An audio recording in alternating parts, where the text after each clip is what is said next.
Welcome, Virgo, to your 2022 forecast with me, Shanna Cross, on apogeethemoon.com. So let's jump in, right? So this coming year, we are going to be seeing, the nodes change signs. We're going to be seeing, eclipses changing and moving from Sagittarius and, really from your 10th and your 4th house to your 9th and your 3rd house. So it's going to be really interesting dynamic for you as we wrap up, 2021 and get into 2022. But for you specifically, this is tailored to your house's whole sign system. And so starting out on January 2nd, we do have that new moon in Capricorn. This is going to be a really powerful new moon in my opinion. And it doesn't have anything to do with the eclipses. It's just right out of the gate, right out, the second day of the year, we're having a new moon in Capricorn, which is your 5th house. And I want you to remember back pre-COVID to January 12th of 2020, what was going on for you? We had a singularity point that sensitized this, 22-degree area that Venus is going to be retrograde at. So the new moon is going to be at 12 degrees, but Venus specifically is going to be at this 22-degree point. And so there was Pluto, the Sun, Saturn, and Mercury in January of 2020, all crowded at this one point. So it has significance. And the fact that Venus is going retrograde and retrograde on a new moon exactly at this point says to what could be happening here for you. Now, Venus rules, for you specifically, Venus rules your 2nd house of money. And Venus also rules your 9th house of foreigners, foreign travel, worldview, how you frame reality, education, teaching, publishing, and good Lord, you can tell I've done a few of these today, huh? It's done teaching, writing, speaking, publishing, marketing, right? Or even foreign travel. And so with Venus here in the 5th house at this new moon, this is a new beginning for you where of romance, fun, play, joy, a new beginning. This is also a time of letting go at new moons and letting go of maybe an old hobby, maybe an old, lover or an old pursuit of something, right? In this 5th house, maybe even a change going on with your children. And so now there's something new coming in for your children, or even in the life of your children. Maybe there's something brand new that's coming in for your children at this time. So there is that. Maybe your kids are taking a trip, right? Or maybe you're spending money on something to do with your children, or some type of education for your children even. This is actually really kind of super important for you specifically. And so we move on to January 19th, and the nodes enter the Taurus and Scorpio axis. So this is your 9th and this is your 3rd house. And so this is where kind of fate, fortune, karma, destiny, destined paths, destined things, events, people, places, things, all of it tend to happen. And so on February 6th through the 16th, we will have an activation of the eclipse we had in November of 2021. And this is a big activation because not only are the nodes activating this, but the transiting full moon in Leo is also activating this. And it's activating it exact at 27 degrees of Leo and Aquarius, squaring the nodes at this sensitive point, or sensitive points, I should say, of 27 Taurus and 27 Scorpio. And, there's something going on here with maybe education, worldview, maybe something in your world has shifted, has changed your mindset around something, or maybe there was a trip or even like moving specifically, right? Like this could be an indication for moving with the 9th house for you. And this is an activation of this energy of this full moon eclipse that happened in Taurus, because the nodes are activating and the full moon are activating. This is a physical manifestation. There's something that can be physically manifested into reality at this time that has to do with themes surrounding travel, education, teaching, publishing, even letting go of maybe even yeah, I mean, it could be a vehicle. It could be maybe even like something going on in the life of a sibling, because this is your third, the South Node is in your third house. But this is definitely squaring the nodes at this point with Leo. And so this is very mental for you as well, because this full moon is in your 12th and your 6th and your 9th and your 3rd. These are all of the kind of mental houses, if you will, and it's very psychological. And so with the full moon in your 12th house, this could definitely be bringing themes of rest, reprieve, or wanting, or a fulfillment even of, you know, something that was done behind the scenes, or an ending of some kind that is happening in your life. And so, you know, this is a very interesting dynamic on these houses. It might not necessarily be you know, physical, tangible. It could very well be, but it could also just be psychological. Maybe there is you have given up an addictive pattern, and so you've been working really hard at it, and if something came out of the blue with that eclipse that happened in your 9th house to kind of shift your worldview, and now you're looking at you know, what's going on, you know, because this was, the sun was with the South Node, the sun rules your 12th house, and now the sun is in your 6th house of your daily routines, your work, your job, and there's a full moon in the 12th house, which could mean that there is a job, or there is a like a way that you're doing things on a daily basis that's coming to an end. There could be addictive patterns that are coming to an end as well for you on this, around, you know, between January and February, around this time with these manifestations. And then in April, on April 30th, we do have a partial solar eclipse at 10 degrees of Taurus, and it is with Uranus, very close at 14 degrees of Taurus. I was looking at this chart, and I am going to dive very deep in a monthly forecast with what this eclipse is bringing, because they're, seriously, Virgo, it was just beautiful. And so this is happening in your 9th house. So this very well could be you, or an event that could happen that would require you to move for a job, because this is also with your 6th house ruler, the sun and the moon, your 11th house and your 12th house ruler. There's definitely potential here for you to be moving, for you to be getting new employment, or having to move because of the new employment that you're doing. There's something like that, depending on how your chart is set up, right? I'm just going whole sign based on what Uranus rules in your chart and where this eclipse is happening. So this could be moving. This could be maybe a new educational pursuit. This could be maybe even a shift in how it is that you frame reality around you. All of these things, publishing, marketing, things like that as well. And then, you know, the only tough thing that I saw with this chart was that Pluto was stationing to go retrograde. So it brings that level of intensity to it.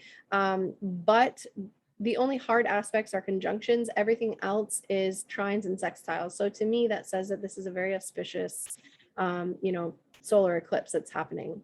Now, the total lunar eclipse that's happening at 25 degrees of Scorpio, that's a little bit of a different story.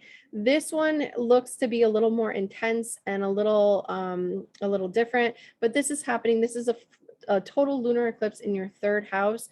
This could be, you know, the culmination, completion, and finalization of short distance travel. This could be the culmination, completion, and finalization of, you know, if you do have children, of their early childhood education in some way, shape, or form. This could be vehicles. This could be siblings. Maybe there's something going on in the life of a sibling of yours that is very intense. It is squaring Saturn in your 6th house, you know, at that 25 degree mark. So this could definitely see, you know, something, well, I mean, definitely this could be something going on in the life of your child, because this is, you know, the 6th house. So there's definitely some interesting energy there. And this could be too something from the past as well being completed and finalized, because it is a lunar eclipse. And so the moon with the south node, this could definitely be, you know, something from the past coming back, to be completed and finalized and put to bed for a final time. With the square to Saturn, though, in your 6th house, this could definitely crop up for you, some health issues, or this could be, you know, mental health things going on, or your work specifically, your health, having to be very diligent. And, you know, with the T square forming, it is forming to Saturn. The moon is in Scorpio, so it's not the greatest of energies, you know, and the sun is in Taurus, which is very physical, very earthly. So depending on how the rest of your chart is, this could show up as some different things. And so the reason I'm looking at possibly work for you is because Mercury is retrograde in Gemini. Gemini is your 10th house from your ascendant. And so this could mean that there is a revision and something going on there with, you know, your career, your public reputation, your public standing, and also your work with Saturn involved in the 6th house. So there's definitely some interesting things there going on. And Venus is also in Aries, which is your 8th house, and Venus is with Chiron. So this one is not necessarily the nicest kind of energy, like I said. Shame, wounds, vulnerability, insecurities, you know, guilt, uncomfortability, awkwardness, around 8th house things, like it could be joint finances or something like that. Mars with Neptune in Pisces, this is on your descendant. And so what this could be is this could actually, you know, be Mars with Neptune is an interesting energy on the descendant. This could be, I don't like this energy for you.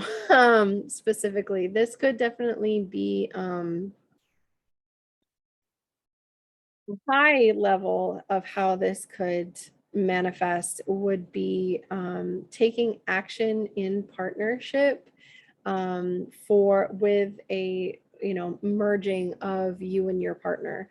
At the low end, this could be, you know, lies, deceit, manipulation, and separating from a partner. It just depends on what's going on in your chart and how things are going. October 25th, we do have a partial solar eclipse at 2 degrees of Scorpio. So this is at the very beginning of your 3rd house. And so there's definitely, if you have any planets or points with, you know, at, you know, I would say 0 to 4 degrees, it is a partial, so you can get a little bit bigger with the orb, but then we're talking out of sign because it is at such an early degree. But, you know, any planets or points in, you know, around that 2 degree mark in the fixed signs of Taurus, Leo, Scorpio, and Aquarius, you know, you could definitely be feeling this, and with a little bit more intensity. It is your 3rd house, though, so it is in sextile, and these, you know, these lunar eclipses are also in trine. You know, these Taurus eclipses and Scorpio eclipses are in trine and sextile with your ascendant and descendant. But with some of the other things going on, like, you know, Mercury retrograde in Gemini for that solar or that lunar eclipse in May, and Mars with Neptune, that's not really the greatest of energies because that's squaring your ascendant and descendant, or on your descendant and opposing your ascendant. So there is that. So just be aware of that. And the October 25th one, I haven't really looked heavily into that chart because it's a little far out there, but there's definitely some energy with this eclipse as something new coming in, or something from the past coming in, because it is with the South Node, and having to maybe bring a skill, right? 3rd house is skills of our hands, having to bring a skill back from the past, or utilizing a skill in a new way, that it's something that you're good at, something you're adept at, right? It could be that as well. And then on November 8th, we do have a total lunar eclipse at 15 degrees of Taurus with Uranus squaring Saturn, and Mars is retrograde. So we have some weird energy going on here. But for you, I mean, if you are anywhere from, I would say 5 to 20 degrees of Virgo ascendant specifically, because it sets the houses up very nicely, this is going to be a total lunar eclipse, you know, in your 9th house. And so this could be the finalization and completion of a move that maybe was initiated sometime either in November or, you know, in February, right? So this is definitely, this could be a manifestation of this energy. It is with Uranus, so there is a very disruptive quality. Again, Uranus rules your 6th house, and Saturn is in your 6th house, and it also rules your 6th house and your 5th house. So there's some interesting dynamics here going on. So there's a little bit of a repeat-ish of 2021 and the frustrations and limitations that were going on and the need for freedom. And it's going to be highlighted in a very big way with this total lunar eclipse at, you know, on November 8th. And Mars is retrograde in your 10th house at the time of this eclipse. So there's definitely a cutting away of a way that you're known out in the world, you know, either a career, some type of way that people know you. This could, you know, they're going to know you in a different way by the time this retrograde is done. You know, it could be that, you know, you're getting divorced, you're getting married, you know, you're starting a business, you're getting out of a business. It could be any number of things. I would have to look at, you know, your chart specifically to say exactly what it is, but there's definitely themes around changing, around cutting away, around taking action on, you know, what's going on there in that 10th house of career and public standing for you. And so now we're going to get into Mercury, which is your chart ruler. So Mercury retrogrades are much more prominent for you, and they're much more prominent for your, you know, your career, because Gemini is also your 10th house. So you and your career come under revision anytime Mercury goes retrograde, and it's more often than not because you are, you know, ruled by Mercury. Now, January 14th, Mercury does station to go retrograde at 10 degrees of Aquarius. And so we're going to start with your 6th house and your health, your wellness, your daily routines, what you're doing every day, your mental health. But it's going to retrograde back into your 5th house. This is fun, play, romance. Maybe there's something that you're doing, you know, something that you're doing every single day that needs to be revised. There needs to be more joy brought into your everyday. And that's what Mercury is trying to tell you as it's going retrograde through your 6th and your 5th house, and then finalizing everything as it moves forward. So there could definitely be some revisions in terms of what it is that you're doing every day. Maybe even if you have children, what it is you're doing every day with your children could change, or how you're spending your time with your children on a daily basis could change. The other thing is that this could be, maybe you need to, maybe you've decided that you want to take a hobby and make it a routine, or you take a health practice and you want to make it a routine, right? So this is you kind of revisiting, revising, re-editing what you're doing every day and what you're doing for fun, right? What are you doing for fun, Virgo? Is it really fun, or do you need to change it up a little bit? And then on May 10th, we do have Mercury going retrograde in Gemini. This is your 10th house. And so, you know, it starts out in your 10th house and it goes back into your 9th house. So there could definitely be some revisions, reevaluations going on with what it is you're doing in career, what it is your public reputation is for, and then what it is you need to learn, or what it is that you need to grow into to be able to go back to whatever career this is that you want, or public standing that you have. So that's definitely a thing there.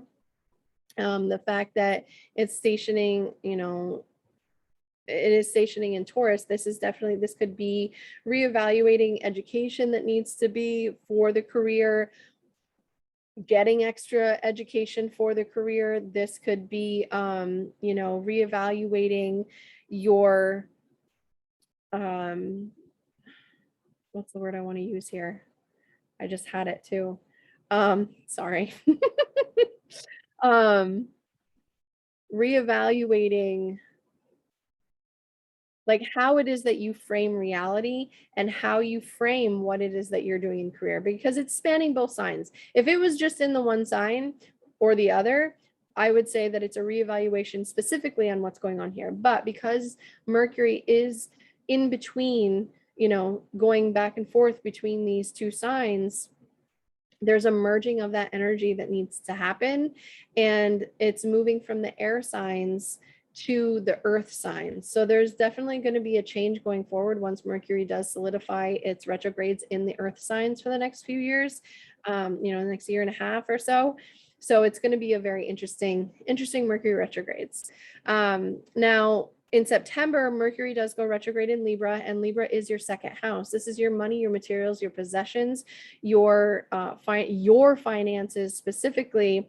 And it's also what it is that you truly value, what it is that you want to keep close, that, you know, it's like that second chakra, the sacral chakra, right? So this is what it is. And it's going to retrograde back into your sign. So it could be that you are reevaluating what it is that you actually value in life, or what it is that, how it is that you make your money, or, you know, the possessions that you have. You yourself are doing this, because not only is it your chart ruler, it's also retrograding back into the first house, right? So this to me says that it is definitely more of you evaluating your money and yourself, and really getting an understanding of, you know, who you are and what it is that you actually value, or who you are now, right? And what it is that you value now after all of the craziness that has ensued for the last few years. And then December 29th, we do have the final retrograde of the year. It is happening, you know, at the 29th day of the year, the 12th month, 29th day of 2022. So we'll be talking about this in 2023. It is stationing to go retrograde at 24 degrees in the sign of Capricorn.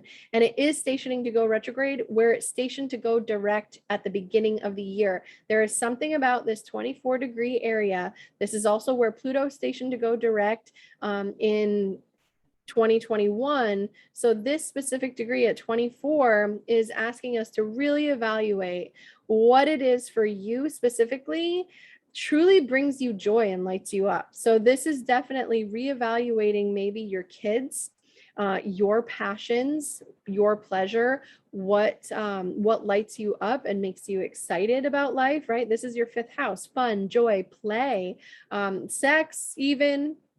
And then you know, hobbies, things that you love to do just because you love to do them. There are things here, there's a restructuring going on, especially with Capricorn, right? Of what it is that brings you joy, and or a restructuring in the life of your children, or a romantic partner, like a boyfriend or a girlfriend, or, you know, yeah, boyfriend, girlfriend energy. That's the only way I can say it. I'm sorry, I'm binary. So I will say it that way, but there's definitely a restructuring going on here in that fifth house for you.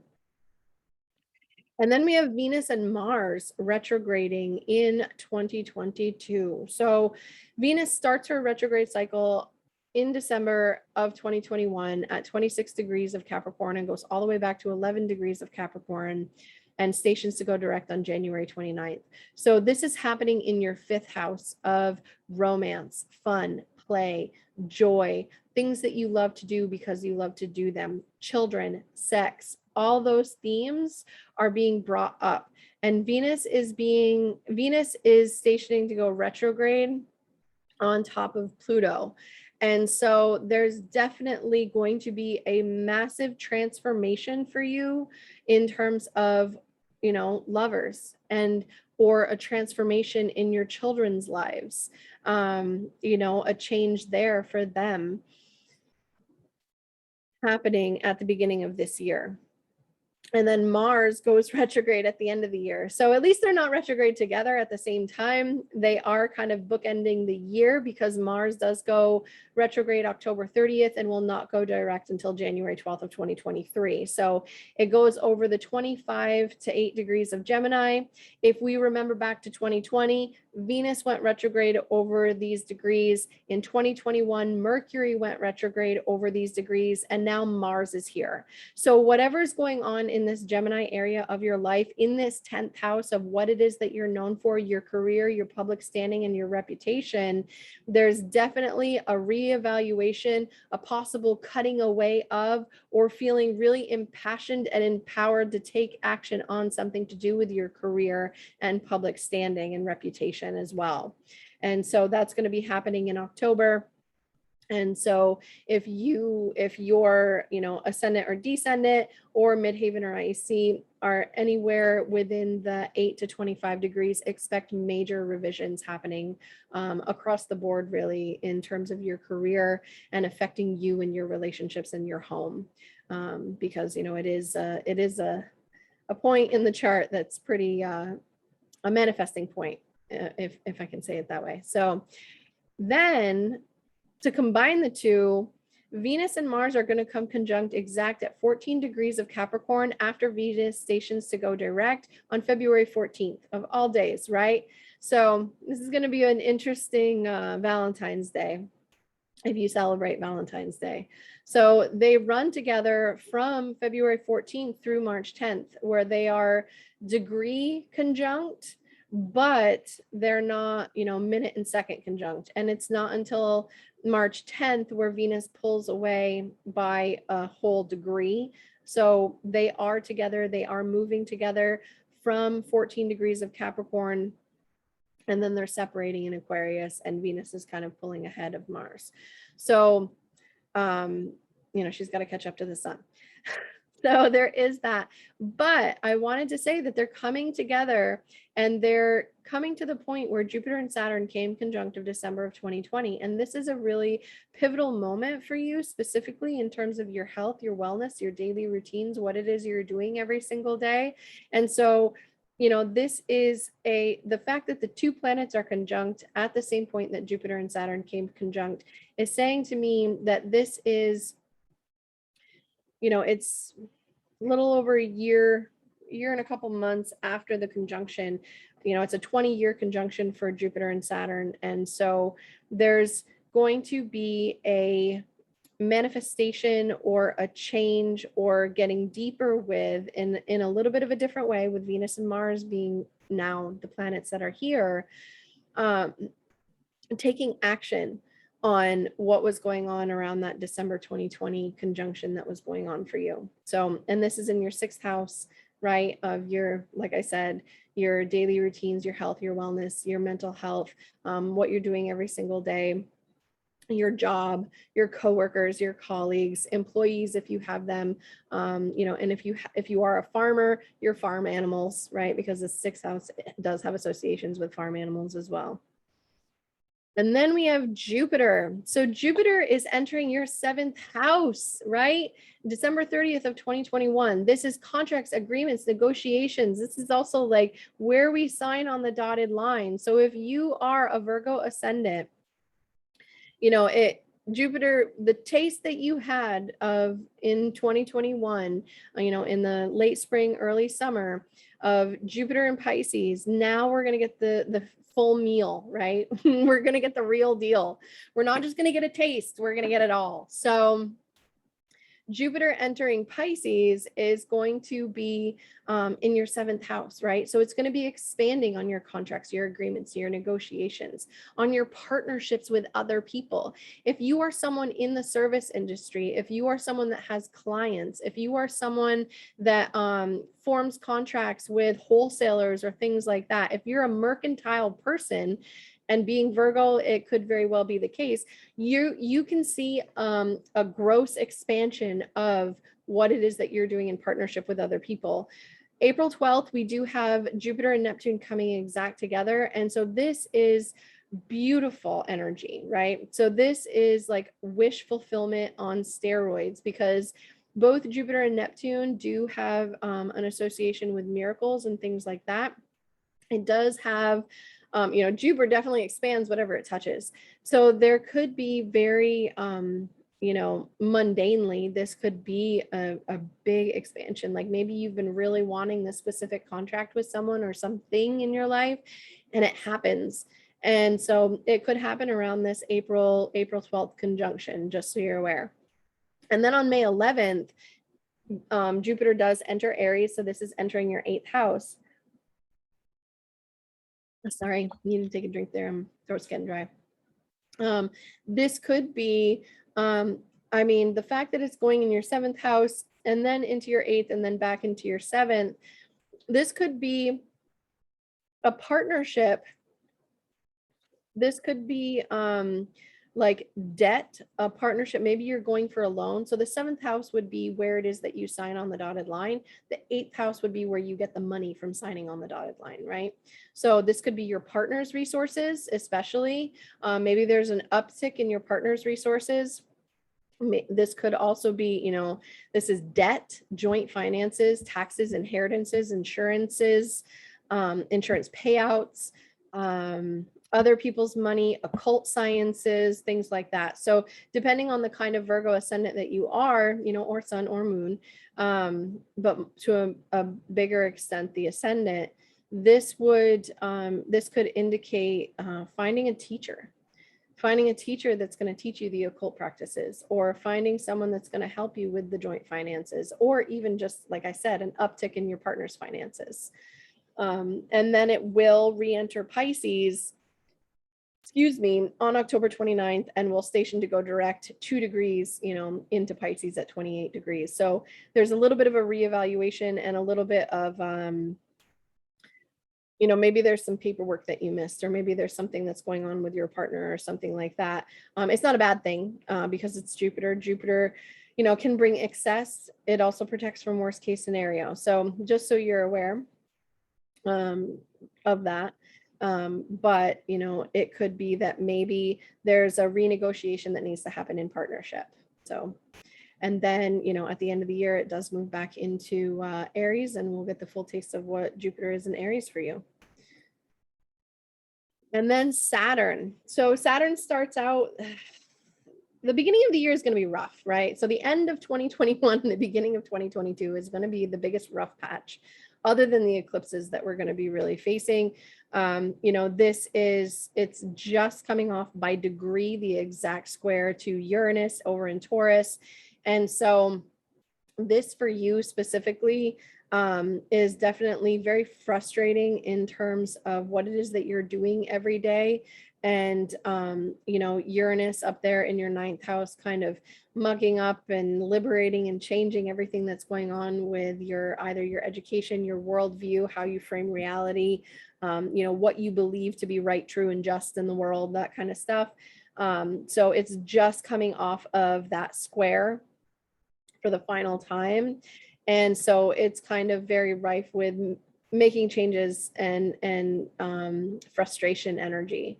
And so Saturn will get all the way to 25 degrees of Aquarius before it stations to go retrograde. And so, you know, it's definitely making, Saturn kind of squeezes any excess out of whatever sign it's in, and it leaves you with, you know, what really just needs to be there. So for you, but because it is, you know, it is a co-ruler of Aquarius, this could be really good for you, depending on where, you know, if you have any planets or points or anything like that between 11 and 25 degrees of Aquarius, and really between 18 and 25, because that's where it's going to go over those points 3 times. You know, where it is that you need to make very grounded, very solid changes to your daily routine, what it is you're doing every single day, and really getting that more Aquarian mindset of future thinking about long term, is this sustainable, what you're doing every single day, right? So the sustainability aspect is there with Saturn. Like, it has to be long lasting. So if you're in a job that you don't like, you need to really reevaluate, and possibly even you've already made the changes by the time we hit 2022, but there's still more that needs to be done. There's still more things that need to change here with what it is that you're doing every single day. Your health, your wellness, right? Your mental health as well. You got to get your mind clear and in the game. And you're a Virgo, so there shouldn't be any issues doing that, right? Depending on how your chart, the rest of your chart's set up. All right, and then Uranus, and I do apologize, all of these have Aquarius instead of Taurus. Sorry about that. January 1st, we start the year in retrograde, right? So Uranus is very, very wild, very liberating, very out of the box right now, being retrograde, and very agitating in that Taurus area of our lives at 10 degrees. It is still in square with Saturn at this point, and it will be through January, possibly, even still a little disruptive and frustrating into February, but then things start to smooth out, because Saturn is pulling away. And so on January 18th, Uranus does station to go direct at 10 degrees of Aquarius. And so really it's stationed and it's sitting still in the sky. So there's going to be a lot of disruption. And like I said, it's going to be at this, 10, 11 degrees for a while. So it's going to be slow moving, but it's going to get all the way to 18 degrees of Taurus. So if you have any planets, points, or anything between 10 and 18 degrees of Taurus, you're going to be feeling this. If your ascendant is anywhere between 10 to 18 degrees, this is going to be really good for you. It has been really good for you because it's kind of shaken you up out of complacency in terms of worldview and what it is, how you frame the reality around you since 2018. And it's continuing that cycle. So it's definitely an interesting time for Virgo risings, but this is in trine with your ascendant, which means, possibly the disruptions aren't as bad for you. Other than that 6th house where, Saturn has been, and the square between these two, it is a mental game, and it's about having the right mental attitude. So I'm just bringing that in there too. But it's not going to be as intense as it was in 2021. Maybe there might be a revisit, but it's not going to be as intense as it was in 2021. So just so you're aware of that. And then Neptune, it's going to start out at 20 degrees. It's going to get to 25, and then it's going to station to go direct at 22. So for you, specifically Virgo, if you have your ascendant, your sun, or your moon anywhere between 20 and 25 degrees, but really in that 22 to 25 degrees, this is going to be hitting your descendant exactly. This at the high end can be very highly spiritual, very highly merging, with like merging souls with a person is what I would liken this to. Or it could definitely be scapegoating a relationship that you have, or that relationship kind of, you're wearing rose-colored glasses as in terms of who that relationship is, or who that person actually is on the other end, right? Because this is other people. Or there could be disillusionment happening, right? So just so you're aware of that as well. And it's been there for a while, so it's one of those things that it's been working on for several years now, since 2012. So the last one we have is Pluto. And so especially for any Virgo risings between 25 and 28 degrees, but really between that 26 and 28 degree mark, this is going to be in trine with your ascendant, sextile with your descendant, and this is also in your 5th house. So really transforming and asking you to release what's no longer working for you in terms of romance, fun, play, joy, what's no longer working in your kids' lives if you have kids, and really kind of transforming what it is that brings you joy, what lights you up, what makes you happy, and your self-expression. You've been really transforming who you are and how you're expressing yourself out in the world. So there is that as well. And so this could be really, it could be really intense, but in a pretty good way, especially the 5th house. So because it is in trine with your ascendant, your sun, or your moon. Sorry, ooh, throat is getting dry. So thank you so much for watching, and I hope you like this video. And yeah, I will see you soon.